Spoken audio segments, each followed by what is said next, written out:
দুশ্চিন্তা দূর করার উপায় কি? আমার আলোচনা আছে কয়েকটা। ইউটিউবে ঢুকবেন আর দুশ্চিন্তার কারণ ও প্রতিকার।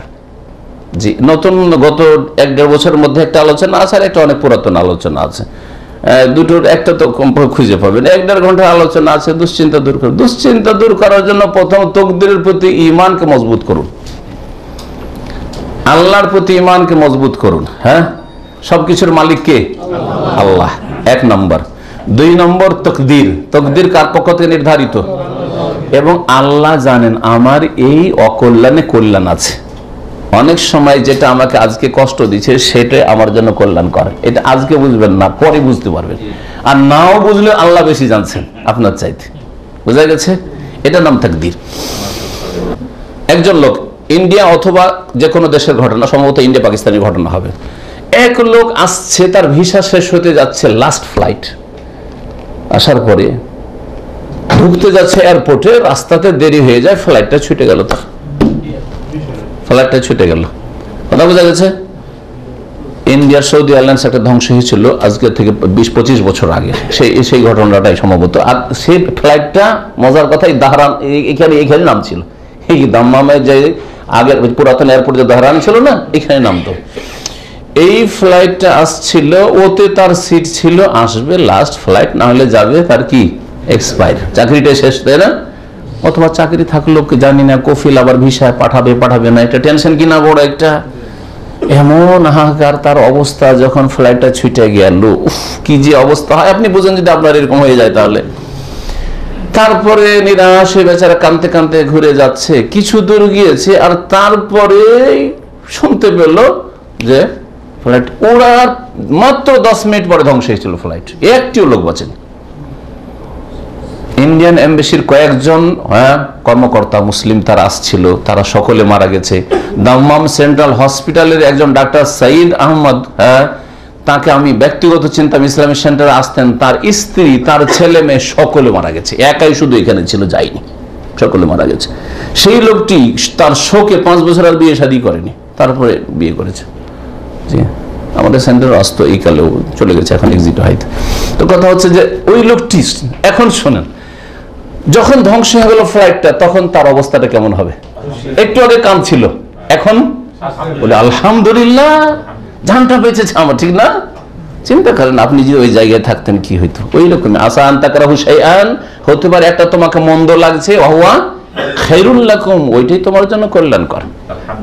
জি হ্যাঁ, এজন্য যে অবস্থা, দুশ্চিন্তা দূর করার আরেকটা উপায়, আল্লাহকে বেশি বেশি ধরতে হবে। আল্লাহ বাপ মার চাইতে বেশি দয়ালু। হ্যাঁ, আল্লাহ এত দয়ালু যে আপনার বাপ মা এত দয়ালু না। আমার বাপ মা এত দয়া করতে পারবে যত দয়া আল্লাহ করেন আপনার উপর, আমার উপর। বুঝতে পারছেন?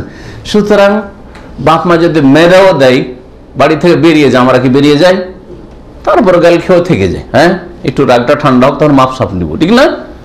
এক্ষুনি মাপ চাইলে হয়তো দিবে না, বেশি গরম হয়ে আছে, তো একটু ঠান্ডা হইলে তখন ধরবো, ঠিক কিনা?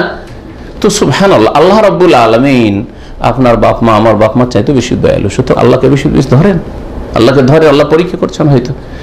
আর যদি আপনার পাপ থাকে তো পাপ দূর করেন, পাপের কারণে এই মুসিবত এসছে, দুশ্চিন্তা, আর না হলে আপনার কল্যাণের জন্য অথবা আপনার পরীক্ষার জন্য।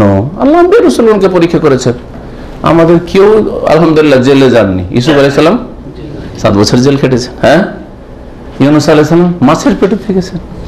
আরো এরকম পরিস্থিতি তৈরি। রাসূলুল্লাহ সাল্লাল্লাহু আলাইহি ওয়াসাল্লামকে কয়েকবার খুন করার চেষ্টা করেছে মক্কার কাফেররা, ইহুদিরা। আপনাকে আমাকে হয়তো কেউ এরকম চেষ্টাই করেনি।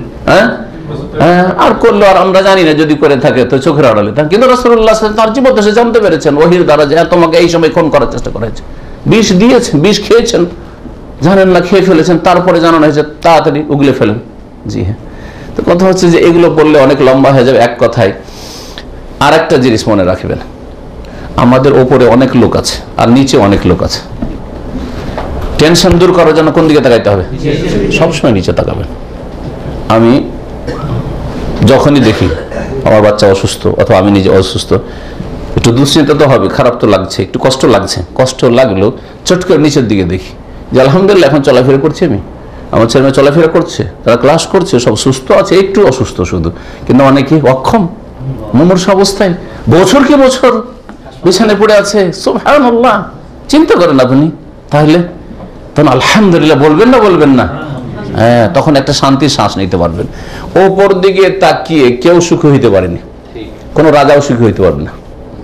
কোন রাজা, রাষ্ট্রপতি, প্রধানমন্ত্রীও যদি ওপর দিকে তাকায় তো সুখী হইতে পারবে না, আমার চাইতে ও বেশি শক্তিশালী রে। হ্যাঁ, ঠিক কিনা? জি। চলেন, কথা লম্বা হয়ে গেছে, শেষ করে দেখেন। ঘুম কমানো, খাওয়া দাওয়া খাওয়ার পদ্ধতি কি? ঠিক ঘুমটা হচ্ছে খাওয়া দাওয়ার মতো। ঘুমটা হচ্ছে খাওয়া দাওয়া আস্তে আস্তে আস্তে আস্তে কমাচ্ছেন। যেমন একসাথে হঠাৎ করে কমানো যায় না, কিন্তু 1 লোকমা 2 লোকমা 5 লোকমা করে কমিয়ে দেন প্রতিদিন। এইভাবে কমিয়ে দিচ্ছি আমরা খাওয়া দাওয়া। দেখেন যে আগে খেতাম এখন খাই না। হ্যাঁ, প্রত্যেকে এরকম। ঠিক তেমনই ঘুম ওই রকমই। হ্যাঁ, ঘুমের জন্য অ্যালার্ম লাগে না, এতটা টাইম ঘুমাবো, এর বেশি ঘুমাবো না। আর যে বলেন আমি ঘুমাইলে অ্যালার্মও লাগাবো না, আর আমার নন স্টপেজ ঘুম দিলাম, যখন জাগতে পারবো জাগবো, তাহলে তো ঘুম বাড়বেই। বোঝা গেছে? ঘুম হচ্ছে রাবারের মতো, রাবারকে যত বাড়াবেন বাড়বে।